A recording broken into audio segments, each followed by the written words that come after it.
Kuthiwa ke sesiyabona njengamanje things are moving towards isigaba lakho nabantu now want work integrated learning mbukeli. What does this entail? We are about to find out namhlanje ohlelweni. Let's bring in my guests that join me for le nkulumo. Kanti ke ngihambisana no Jonathan Foster-Pedley. He's the Dean and Director of the Henley Business School. Kanye no Gladys Boyakye. She's Group Executive for HR at the SABC. Thank you so much for your time on the program today. Pleasure. Thank you. So Gladys, perhaps give us an overview of this learnership or internship program that the public broadcaster has come up with. Thank you very much for the question. So the SABC runs a number of programs under the subject that we are discussing. We have internships, we have got vocational programs, as well as educational cooperative and your apprentice, which deals with your trades as well. And these are programs that are run over a period of 12 months, and we take over about 120 graduates with qualification NQ of 6 and 7 in technology, in media, of course, journalism, marketing, in the core areas of broadcasting and media. And they come on and experience the full value chain of the SABC's work integrated learning. And we offer mentorship, we offer training, and we ensure that after the 12 months, you are capable to join the workforce, whether in the SABC or external. And why the need to come up with such an internship program? The SABC has been known to be the platform for creating qualified and reputable graduates for the media sector. For us, it's a pipeline in ensuring that we've got leadership or we've got employees who understand the history of the organization and who are able to deliver in the future. So you'd find that a lot of the people who are in our leadership structures actually started as graduates, as internships. And it's been quite a successful. I think recently one of our board members actually told us that he actually started from the SABC through an apprentice program. So for us, it's important. It allows us to get in and filter in our employees to ensure that we've got employees who understand organization, our culture, our workforce is made of these graduates who started from after they graduated, who joined us through the various programs. And Jonathan, to bring you into the fold now, the importance of work integrated learning in 2024. Talk to us about it. Well, I think what Gladys was talking about was such a fantastic example of how a public broadcaster or a state-owned enterprise or any large company can take people from school or university and give them the skills that you need actually to succeed in the workplace. Because you hardly learn any of those when you're studying marketing theory or whatever it is. What you need to do to succeed is to be part of a team. You need to make sense of problems in real time. And it's hard to do that. You need to develop critical thinking and you need to be decisive. But most importantly, you have to learn continually. In this fast-moving world we're living in now, so much has happened. You can't learn now and do a degree and think you're going to have everything for your career success. So by doing work-integrated learning, you learn while you earn. Okay, well, sometimes you can. You get motivated about, you can do things. You become humble as well because you're surrounded by people who are doing the same thing. So you realize we're all the same, we're all in the same bucket, and then you start to develop the skills that really make you, those soft skills, the interpersonal skills, that really make you successful. So that was a wonderful example. Well done. Thank you. And so now Stats SA does a poll, I think around 2022, and comes out and says that bachelor's degrees are becoming less and less appealing or effective for people to be successfully integrated into the workforce. And then now people are opting for certificates. Why do you think this is so? Well, there's a balance between qualifications. I mean, if you're going to be a doctor or an engineer, you want to go through a lot of knowledge, and so you come out of there able to perform. But if you're going to be in marketing, or, for example, or other management fields, where things change so fast, you're learning something about social marketing, you think you've got it, and now AI pops up. How am I going to learn about that? They never taught me that in a degree. So now you do what we call credentializing, which is these short courses you can do that may not have a qualification, or they might just have certificates, and you can pick and choose. What I advise people to do now when you're learning is do your course, but make another course on top of it. Go to Udemy, go to Coursera, go to business schools, whatever it is, add stuff to it, and take control of your learning, because it's your career, your future. Don't wait for the institution to do it. You have to be very smart here and learn the things you need to for your career. And so what's happening, of course, is you've got lots of these programs coming out that will help young people and help everybody learn so they're fit for purpose in their job quickly and they don't feel left out and they're very employable. It's a great idea. And let's talk about the institutions themselves and looking at the corporation that, or institutions that they feed into. Is there some sort of an integrated force there that ensures a symbiotic movement or transfer of skills amongst the two when you have people getting into a specific institution from a specific learning institution? Well, wouldn't it be lovely if that was the case, wouldn't it? The reality is companies differ. Yeah, so when you hear the story Grace is talking about now, that's showing somebody who's doing something really good to develop people. You're getting that sort of company that's doing well. You'll get another company that just throws people in the deep end.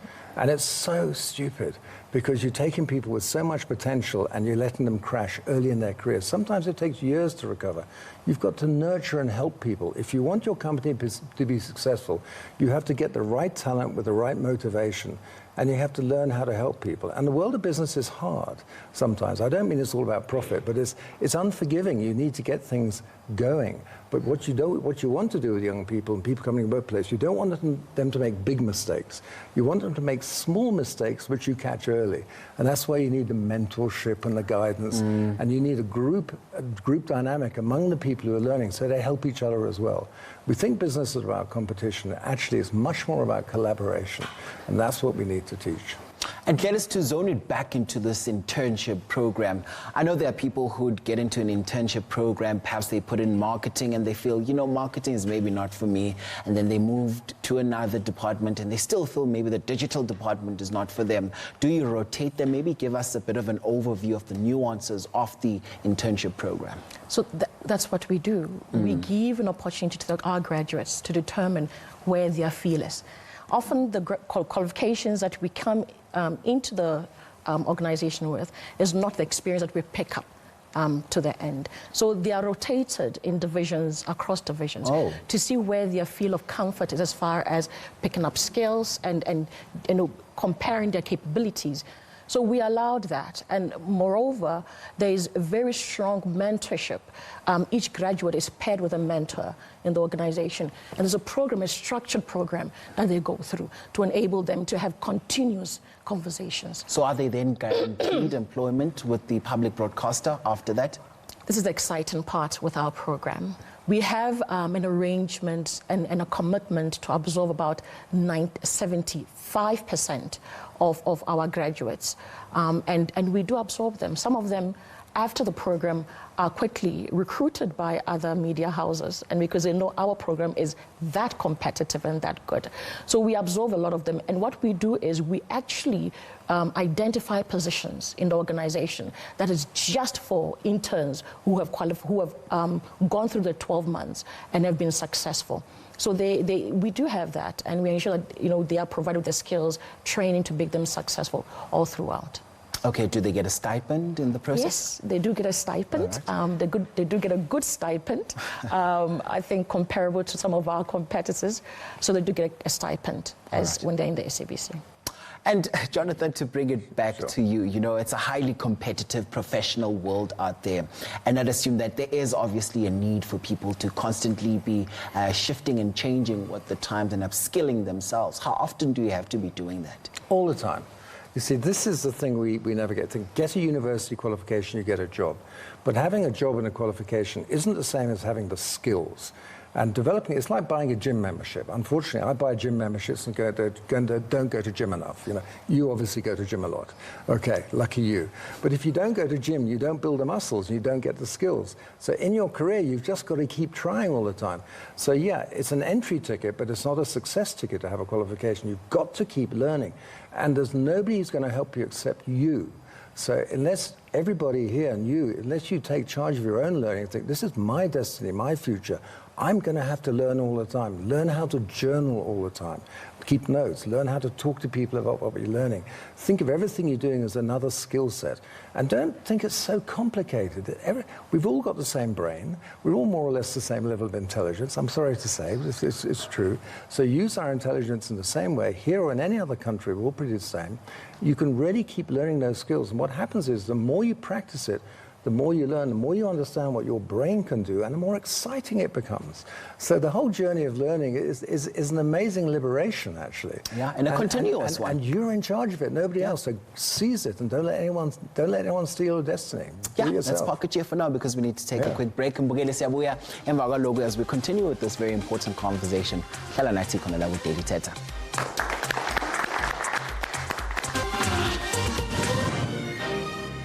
Usahleli nathi khona la ku Daily Thetha. Namhlanje sikhuluma nge-work integrated learning ohlelweni as we continue to get insights wembukeli wami nokuthi isho ukuthini konke lokho in a time where we also seeing abantu abasha trying to upskill themselves ikakhulukazi mabafuna ukungena kwi-works stream. Let's get in our guests njengamanje to have this conversation with me. Kanti ngihambisana ke noLethabo Malobola, HR specialist and founder of Creative Talent, kanye no Tobo Khatola as an educational specialist and enthusiast. It's great to have you. Thank you for having us. So Lethabo, asiqale ngawe ke sizwe ukuthi kulesikhathi siyabona ke abantu abasha bazama ukuzi-upskilla ngaso sonke isikhathi. Why is it so important ukuthi benze njalo? I think the most important reason is because we live in such an ever-changing world, and the skills you've acquired 5 years ago may be relevant today. So it's very important that we keep our skills updated, upgraded, and added, because what you might have learned 5 years ago, for example, in technology, and technology in any space for that matter, engineering, agriculture, media, anything, has changed in the past 5 years. So what you have learned in school, for example, via a degree 5 years ago, might not be useful for you at the workplace today. And that's why it's vital for us to keep that learning up to date. And Tobo, what do you add? Yeah, well, same to her, is, you know, the universities that we go to and institutions of higher learning normally have these job redundancy studies that show that, and there's one that I was actually particularly taken aback to, that was saying that students on their second year of studies, or first year and second year of studies, on average, the courses that they are studying for will be taken over by robots, you know. So that is something that is actually quite alarming, and we do our part to try to get students to always upskill themselves. You know, if you are doing a degree that is going to take you 4 years, how do you know that that job is not going to be taken over by robots and systems in the next 5 or 10 years? Or are you studying for something that is going to be redundant in the job market? And speaking of redundancy, guys, what are the qualifications to have esikhathini samanje in order for you ukuthi ubonakale as competitive kwi-market? Yeah, well, I'll take that one because I brought up the issue of redundancy. Yeah. And it's just how the world is flowing. You know, right now borders are open. You know, you could be sitting in New York and do company based in South Africa, Joburg, or vice versa. You know, you don't have to be there physically. So as borders are collapsed, you know, we need to, as South Africans or Africans, you know, go with the pace that the world is going in. I like what the previous guest spoke about, to say, you know, in an ever-changing world, you know, how are we upskilling ourselves? You know, those small and short courses that we could be taking could be what is going to set you aside from other professionals in your field. And what are those courses to take? I must know. So in my opinion, tech would be the top. All right. Anything tech related. So whatever career you are in, you can integrate tech into it. No matter what level of tech it could be, but tech in any space. So I'll give you an example with a very mundane, maybe entry-level job. Like, you know, especially the ladies, sifuna reception, admin, you know, sifuna those jobs, ezingafuni a lot. But even in those jobs, the technology has advanced. When abazali bethu were starting to work, bakusebenzisa i-typewriter, right? So bowusebenzisa i-typewriter, and then the years advanced, and then we were using the big computers, enomsila or mkaba, whatever you want to call it, that is redundant now. And then now we're using laptops to an extent that e-laptop yako might be touch screen. So you might have learned to use the QWERTY keyboard on the, ASDF way. And then what happens when it's a touch screen? Because now you can't place your fingers the way you're drawing a con. So that's what I'm saying. Anything in your specific field, your technology has to be on par with that. Whatever you are doing, however mundane. So for example, the post office is going redundant simply because our updating technology up. So just to give your work or your capacity a little bit of technology will give you that competitive edge, because again, like Tobo has said, we are working international now. So how are you going to go international if you want to physically be there? And Tobo, I'd like to bring you back into the fold and find out, Uti, just how flexible are employers these days? Because you'd hear someone saying, I can't go back to school because my employer actually won't allow me. Schedule is too tight for me to even be at school. And how flexible should the employers be for their people to be able to be exposed to these opportunities and go and upskill themselves? Yeah, it's in their best interest. It's in their best interest. I'm an employer. I employ 300 young people, and it's in my best interest. And I always get excited when our HR officer or our accountant is doing a short course. We try to encourage that, that even if the very least, if we can't sponsor them to go for that conference or to go do that short course, at least make it a bit flexible for them. Try to get them transport, after hours, because it's in our best interest, because that person is going to come with new skills that are going to make things better for us. I'll give you an example. So at our business, we used to use a certain accounting software, and it was actually not an online software, so it had to be connected to the local network. So it only took one of the employees, once they did a course on an accounting software, particularly, that they're like, that software that we're using, you can actually get it online. And guess what? I can be here and the guys are working, and I can be able to see the reports for the day. I can see our expenditures, I can see the income, and everyone can work from home. So even during COVID, it was very easy for us to work from home, because you just logged into the portal and you're able to do your work remotely. So I think as employers, it's in our best interest, and we should actually get excited and encourage our employees to go do these courses. And Gladys, is the public broadcaster that kind of employer as well, that allows people to go and upskill themselves even when they're still within the work stream? Are you flexible and open for people to go and get learning skills? It's very important to us to do that. And continuous learning is something that we value. It's one of our values in the organization. So it's not just the graduates coming in that we ensure they are provided continuous learning, but from the graduates all the way to executives. Continuous learning is important. We have an online learning program that allows us to ensure that wherever you are in the organization, you are learning. So that is important. It's a value to us. And as your speaker says, it's in our best interest. All right, let's park it here for now because we need to take a quick break, but we'll continue with it. Daily Thetha. Siyabuya emva kwalokho.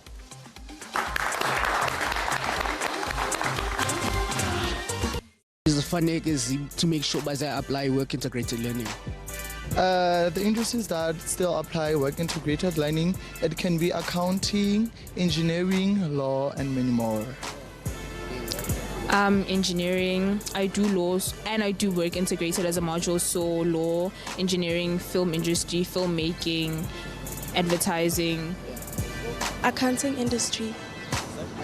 Yeah, it's because when you're done with your CTA, they offer you to do articles on their company, and they can also offer bursaries and stuff. I feel like engineering, yeah, because then it deals with your hands. A lot of people can work with their hands and not book smart and stuff like that. So I think, yeah, engineering wise, a lot of them get it. Ingaba ziphi yona nto ibalulekileyo, ingaba yi-theory okanye yi-practical when it comes to umsebenzi? Practical, because you learn more about what you're doing, and it's easier for people, because when it comes to theory, they don't really understand some work or weights. They understand more working on it. Yeah, I think both. Yeah, because like you can like do practical without like the knowledge or understanding of that thing. It's a practical. Because you get to experience much, you know. Physical learning, it's more better than theory. Because theory, for now it's a lot. So practically, it's just flowing. So namhlanje sikhuluma nge-work integrated learning ohlelweni Mbugeli, and we continue with this conversation namhlanje. And Gladys, just give us more information in terms of how can people access this SABC internship program. So we are very excited about this. Our applications officially opened on the 29th of April 2024. If you want to apply, go to the SABC website. There is a link there where you can click and submit your applications. Applications are only open for a week, so this is a rush. You must make sure your CV is correct and you can access a laptop or a computer to ensure you've submitted your application. And talk to us about the selection criteria, because I can ensure that you will be inundated with people who want a shot and to be part of this prestigious corporation. Talk to us about that selection criteria and what's going to set other people from the rest. What's going to set you from the rest is how you've presented yourself on the CV. So we're looking for NQF level 6 and 7. There could be some considerations for 5 if it's in a scarce or critical skill area. Between the ages of 18 to 25, that's very important to us. And of course, you must have a CV that is readable, where we can see that you've presented your qualifications and maybe possible experiences that you've gained through maybe possible waitressing, maybe some blogs that you might have. Put that there. And these are the CVs that when we look at, we really want to talk to you immediately.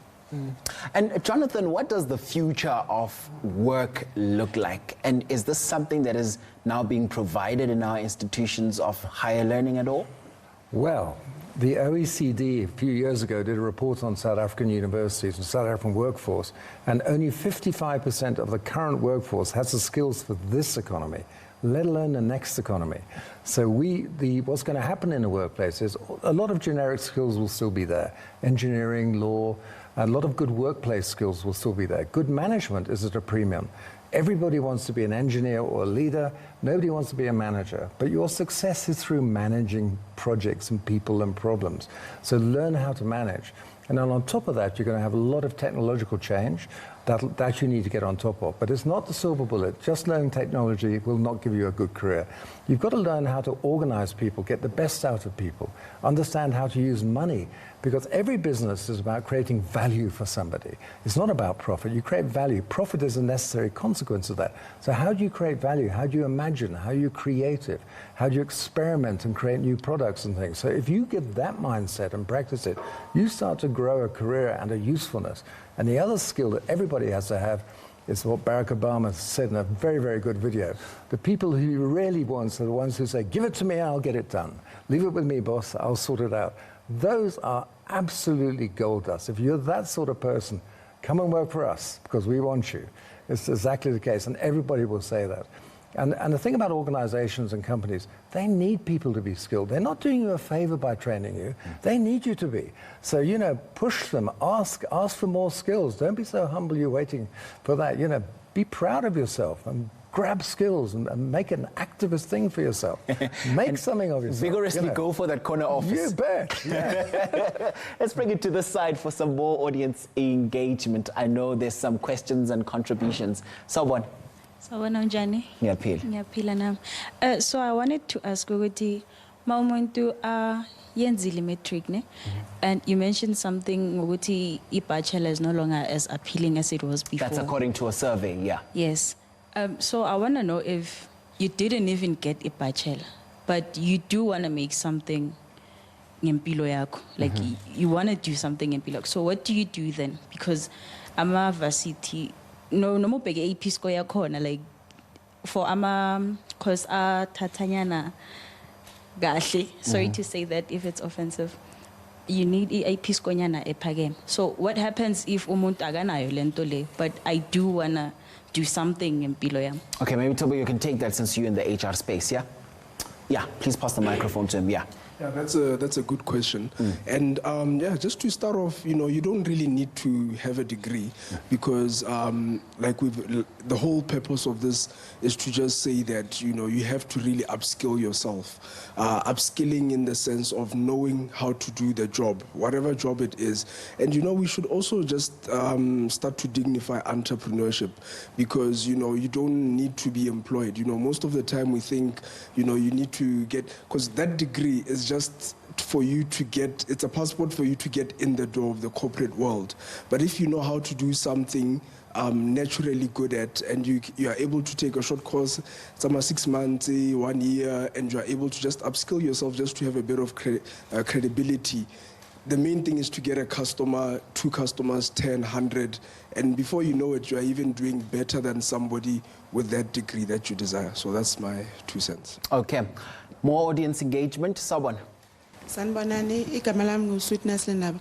Okay, mina, I have a question. Uguti, yes, there is work integrated learning, but what about abantu abase bathi we are over age limits, like over 35. Like Usisi, you said training is for 18 up to 25. Then you need this, but then you are limited. You cannot go because of age, and you never worked. You're still hoping you'll get there. So what about such people? Do you accommodate them or what? What should they do? Go ahead, Candice. All right, thank you very much. I think that is really a challenge because this program is reinforced just for the youth, right? We do have other positions in the organization whereby they are pitched at different complexities and you can apply. And they are very descriptive to say what type of experience and how many years of experience they are looking for. It's important that you explore those as well. But because this is reinforced just to create employment for the youth, it's a bit challenging to go beyond the age limits that's been set for this program. Go ahead, Jonathan. I know you want to add something to that. This is a really important question. If of 100 school starters in South Africa, what the minister said recently, only 4 get a degree within 6 years of leaving school. So 96 don't. In Finland, it's 55 get a degree. In Britain, it's 50. Now, what happens to all those really clever people? They go and work if they can get jobs, and they work, and they learn lots of skills in the workplace, people like you, and they become really good. But I haven't got a qualification. So what you can do now, and we actually do this, and we have programs that the average age for a level 5 program is 37. 37, 38, 40 for an MBA. So in the middle of your career, you can go and study part-time. If you get to a really good course, learn management skills, which you're already good at. It helps you package what you know and be able to understand it, and then you get you to the next level. Next year, you can do a level 6, part-time, earning while you're learning. Next year, you can do a level 7. And here's a really interesting point, because when it comes to entrepreneurship, there's plenty of research that shows that older people, I hate to say it, older people are often more successful as entrepreneurs because they've got the experience. So put money into you, you're probably going to create a great business, and then you'll employ all the youth you need to have to get the jobs. So we have to think differently about age and skills. We've got a fantastic body of talent in South Africa. And I'd like for us to tap into that, but we'll do that when we come back from the break. Mbukelo sakhezi nathi khona la ku Daily Thetha siyabuya emva kwalokho.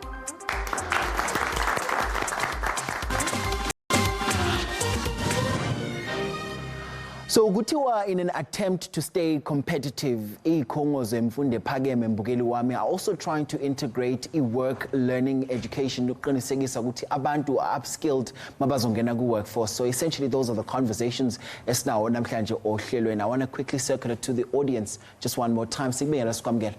Okay, ngiyabonga ngoza ku Thetha FM Daily Thetha. Igama lami uTebugo Masetla, and I also own a company. So this topic is very close to my heart because I do HR trainings and recruitment. So in terms of work integrated learning, I think it's very important for employers to actually embrace that.